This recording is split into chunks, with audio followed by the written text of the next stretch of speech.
প্রতিদিনের কঠোর পরিশ্রমে নিজেকে বদলাতে চায় অনেকে। পরিবারকে একটু ভালো রাখার আশায়, ভবিষ্যৎ গড়ার প্রত্যাশায় প্রবাস জীবন বেছে নেন হাজারো তরুণ। তেমনই একজন জাকারিয়া কর্মরত ছিলেন সৌদি আরবে। স্বপ্ন ছিল একদিন কানাডায় গিয়ে আরো ভালো কিছু করবেন।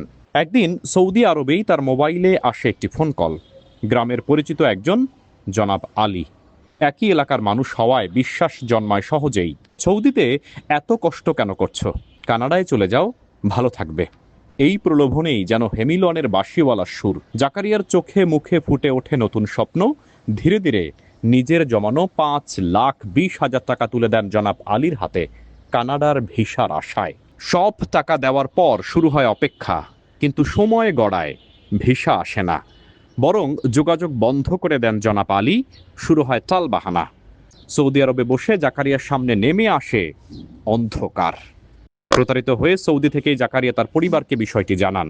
পরবর্তীতে তিনি ক্রিমিনাল ইনভেস্টিগেশন ডিপার্টমেন্ট সিআইডিতে অভিযোগ দায়ের করেন।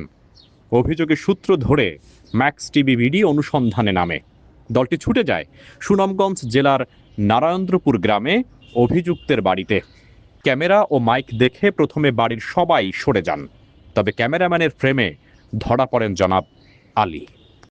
পরিচয় দিয়ে কথা বলতে গেলে শুরু হয় হুমকি, অসৌজন্যমূলক আচরণ, তুচ্ছ তাচ্ছিল্য, এমনকি সরাসরি অভিযোগ জাকারিয়া নাকি তার বাসায় সন্ত্রাসী পাঠিয়েছে। ক্যামেরার সামনেই জাকারিয়ার বাড়িতে হামলার হুমকি দেন তিনি। আমি তোর বাড়ি গেলাম, তোর বাড়িতে আমি যাইতেছি, তোর বাড়ি যাইতেছি। পরিস্থিতি উত্তপ্ত হয়ে উঠলে ম্যাক্স টিভি ভিডি সেখান থেকে বেরিয়ে আসে। কিন্তু এরই মধ্যে স্পষ্ট হতে থাকে ঘটনার আরেক দিক।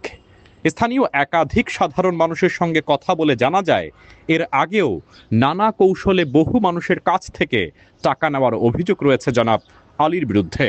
উন্নত দেশে পাঠানোর প্রলোভন দেখিয়ে লাখ লাখ টাকা হাতিয়ে নেওয়াই নাকি তাদের পারিবারিক পেশা। এখানে গেলে বিষয় হইলো বিদেশের ব্যাপারে আমার ফুরি আয়া যায়, আমার বেওয়াইও আয়া যায়, এরা তার সঙ্গে লেনদেন করতো, আমি না করছি। ওই তোরা লেনদেনটা করিস না কেন, এ মানুষ বলা না। আর এ কিতা মাছ আরম্ভ করছে, আচ্ছা পাইমু না, তোমার দাম লই আইও। আমি বললাম তো একটা তারিখ দে, দেখো তারিখও নাই। ওই যে না গেল আর তারিখও লইতারলাম না, আর আজ পর্যন্ত কোনটাই করতাম না। এগেছে তো আমি 5 লাখ দিছি, আর হেরা দিছে ব্যাংকের মারফতে।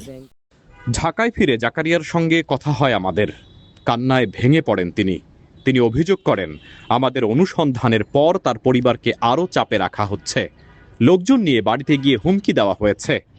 একটু ভালো থাকার আশায় নেওয়া সিদ্ধান্তই আজ তার পরিবারের জন্য ভয়ের কারণ। একটু ভালো থাকার স্বপ্ন, সেটাই কি জাকারিয়ার ভুল ছিল? আমরা আশা করছি বাংলাদেশের আইনের আওতায় তিনি ন্যায় বিচার পাবেন। আর দর্শকদের বলবো, জনাব আলীর মতো মানুষ আমাদের আশেপাশেই আছে। তাদের মিষ্টি কথার বাঁশির সুরে বশ হবেন না। প্রবাসে যাওয়ার আগে যাচাই করুন, প্রয়োজন হলে আইন শৃঙ্খলা বাহিনীর সহায়তা নিন।